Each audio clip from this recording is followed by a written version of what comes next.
Subscribe करें हमारे YouTube channel साधना gold को और पाएं वीडियोस सबसे पहले।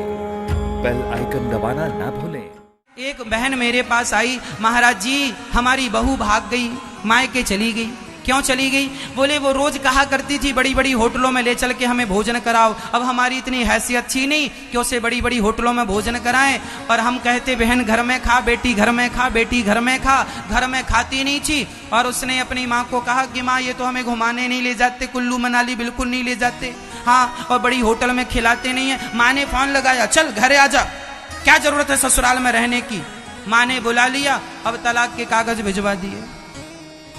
संसार में, समाज में कुछ ऐसे मूर्ख भी हैं जो खाने पीने के नाम पर भी रिश्ते तोड़ देते हैं। अब भाई पति की जितनी हैसियत है उतना ही तो घुमाएगा। जरूरत से ज्यादा कहावत है, जितना चादर हो उतना पांव पसारना चाहिए, उससे ज्यादा पांव पसारोगे तो पांव खाली बाहर चला जाएगा। इसलिए मेरी मां, किसी भी प्रकार से रिश्ते को टूटना ना पड़े, रिश्तों को तोड़ना ना पड़े, रिश्तों को निभाना है जैसे भी निभाना है। हंस के निभाओ, रो के निभाओ, पर निभाओ। तोड़ देने से समस्या का समाधान नहीं। समझ में आ रही है बात मैया? अच्छा, एक बहुत बड़ी रिसर्च सामने आई है, वह मेरी रिसर्च भी है और साइंटिस्टों की रिसर्च भी है। लड़की का घर बर्बाद करने में सबसे ज्यादा हाथ उसकी मां का होता है।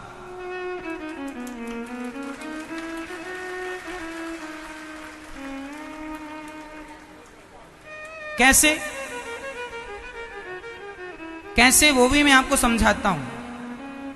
लड़की ससुराल में है, मां का फोन आ गया, बेटी क्या खाया आज तुमने? मां आज पालक पनीर खाए थे हम। हाँ, अच्छा, तेरी सास ने बात की? अरे बुढ़िया सोती रहती, बात में नहीं करती। हाँ, उसे बिस्तर में चाय चाहिए, कॉफी चाहिए बस। अच्छा बेटा, कोई दिक्कत तो नहीं है ससुराल में? ना जी, ये अपनी माँ की ज्यादा सुनते हैं, हमारी बिल्कुल नहीं सुनते। माँ के कहने पे चलते रहते, हमारी बिल्कुल नहीं सुनते। अच्छा, दामाद जी से बात कराओ जरा। दामाद जी, बेटी दी है हमने, हाँ अच्छे से रखिएगा। नहीं, हमें बेटी हमारी बोझ नहीं लगती, बुला लेंगे हम। दामाद जी को भी गुस्सा है, हाँ बुला लेंगे, बुला लो। हाँ बेटी तुम पैकिंग करो, हम भेज रहे हैं गुंडे यहां से। हाँ, गुंडे लेने आ गए, बैठ के चली बेटी। छोटी सी बात में, जिसे सामान्य भाषा में कहते हैं राई का पहाड़ बना देना, वो चली मायके। मेरी बेटी कोई मेरे लिए बोझ नहीं है, हाँ पाल पोस के बड़ा किया, खिला लूंगी। अरे मैया, बेटी किसी बाप और किसी मां के लिए बोझ नहीं होती। लेकिन ये मत भूलो कि बेटी की भलाई मायके में नहीं, बेटी की भलाई ससुराल में है। कब सीखोगी, कब समझोगी? राम जी ने माता सीता को निकाल दिया तो जनक जी भी फोन लगा के बोलते राम जी से, मेरी बेटी के साथ आपने बड़ा अत्याचार किया, गलत किया, मैं बुलाती हूं अभी। अब सुनैना मैया भेज देती, जाके जाओ लेके आओ सीता को। और सीता जी जनकपुर में रहती तो क्या बुराई थी? लेकिन पति की आज्ञा है, जंगल में रहना है तो जंगल में रहेंगी, मायके नहीं जाएंगी। हम आपसे ये कहते हैं कि यदि ससुराल पक्ष से कोई ज्यादा अत्याचार आप पर हो रहा है, कोई ज्यादा बड़ी परेशानी आपको है, तो आप बिल्कुल अपनी मां को बताइए, अपने पिता को बताइए। वो आपके माता पिता निराकरण करेंगे, समाधान ढूंढेंगे। पर छोटी छोटी बातें घर की यदि आप मायके में बताओगी मां, एक न एक दिन तुम्हारे घर में इन बातों से आग जरूर लगेगी। इसलिए ये बहू की परम समझदारी है कि वह छोटी छोटी बातें अपनी मां से शेयर ना करे। अरे सबके घर में चार जहां बर्तन होते हैं, आवाज होती है, सबके घर में झगड़ा होता है। इसका अर्थ ये तो नहीं कि छोटी छोटी बातें आप अपनी मां से बताओ। और मां भी समझदार नहीं है। अरे मां को समझाना चाहिए, बेटा आज से तुम्हारा पति ही तुम्हारा भगवान है, तुम्हारी सास ही तुम्हारी माता है। कोई छोटी मोटी बात हो जाए तो उसे समझा दो, समझ लो, निपटा दो। उतनी सी बात का उसको बड़ा बनाने की जरूरत नहीं है। एक लड़की मुझसे मिली, मैं प्रत्यक्ष बात कर रही हूं, पंजाब की बहन मेरे पास आई। मैं वृंदावन में था, पंजाब की एक कोई बहन मेरे पास आई थी, लगभग 2 महीने पुरानी बात थी। उन्होंने कहा, महाराज जी मैं भी अपनी माँ के कहने में अपने पति अपना ससुराल छोड़ के मायके आ गई।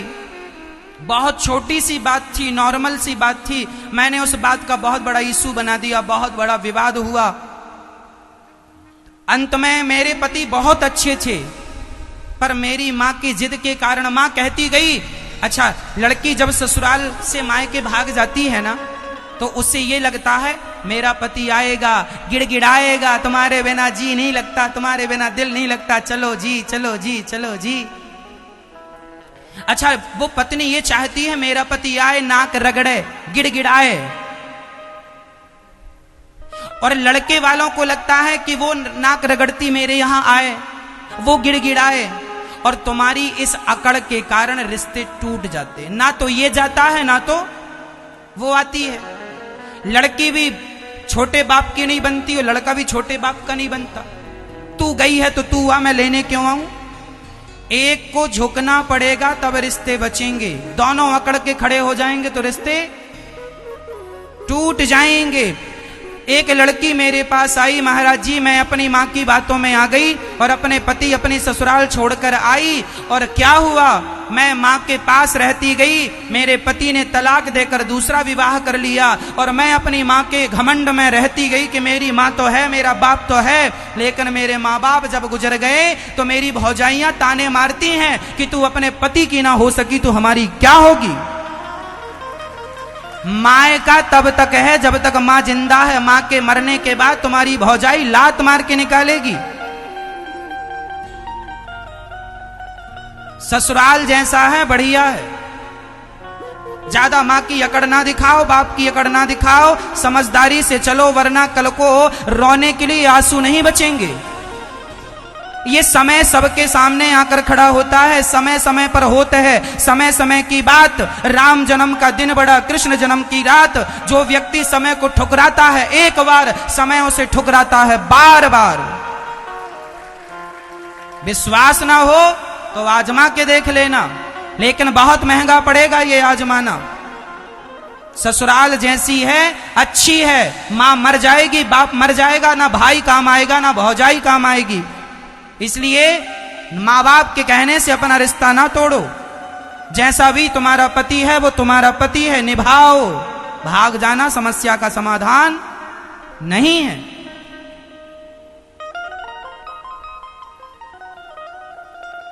समझाया करो अपनी बेटियों को। जीवन में अल्फाबेट काम नहीं आता जो पढ़ लिख जाते हो।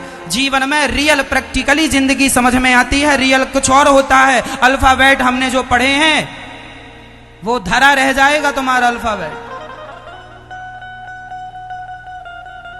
जो हम पढ़ाई करते हैं मेरी माँ, वो पढ़ा हुआ हमारी रियल जिंदगी में काम नहीं आता। वो पढ़ाई लिखाई बिजनेस व्यापार में काम आती है। रिश्तों को निभाने के लिए अल्फाबेट काम नहीं आएगा। रिश्तों को निभाने के लिए प्रैक्टिकली लाइफ काम आएगी, प्रैक्टिकली ज्ञान काम आएगा। उस ज्ञान से आपका क्या निर्णय है, वो निर्णय आपकी रक्षा करेगा। पाइथागोरस प्रमेय काम आएगा तुम्हारी पति पत्नी के रिश्तों में। यहां प्रेम चाहिए। ये तुम्हारे बिजनेस व्यापार के लिए पाइथागोरस काम आएगा। शून्य का आविष्कार आर्यभट्ट ने किया। ये नॉलेज तुम्हारा जमाने को सिखाने पढ़ाने के काम आएगा। पत्नी के बीच में बैठ के तुम ये डिस्कस ना करो कि शून्य का आविष्कार किसने किया। यहां प्रेम की बातें होनी चाहिए। यहां भगवान की बातें करो। यहां रिश्तों को कैसे निभाना है, रिश्तों को कैसे चलाना है, ये बातें काम आएंगी। और जो बातें जीवन में काम आती हैं वह किसी भी स्कूल किसी भी कॉलेज में नहीं पढ़ाई जाती मेरी माँ। वो स्वयं अनुभव से हासिल करनी होती है। हाँ या ना, हाँ या ना। इसलिए बच्चों को कहो वही अच्छे लोग हैं जो रिश्ता निभाना जानते हैं। रिश्ते उलझ जाएं, धागा उलझ, आप भी धागा उलझ जाए तो धागे को पहले सुलझाते हैं। आखिरी ऑप्शन होता है कि कैंची चला दो। आखिरी ऑप्शन क्या होता है? हाँ, यदि तुम्हारे संबंध तुम्हारे रिश्ते उलझ जाएं तो समझदारी से उन्हें सुलझाओ। वो तो आखिरी उपाय है कि रिश्तों में कैंची चला के रिश्तों को तोड़ दिया जाए, तलाक दे दिया जाए। ये आखिरी ऑप्शन है, ये पहला ऑप्शन नहीं है। पहला ऑप्शन है कि रिश्तों को सुलझाया जाए, उन्हें निभाया जाए, गलती को एक्सेप्ट की जाए, स्वीकार किया जाए। कोई पति पत्नी बुरी नहीं होती मेरी माँ।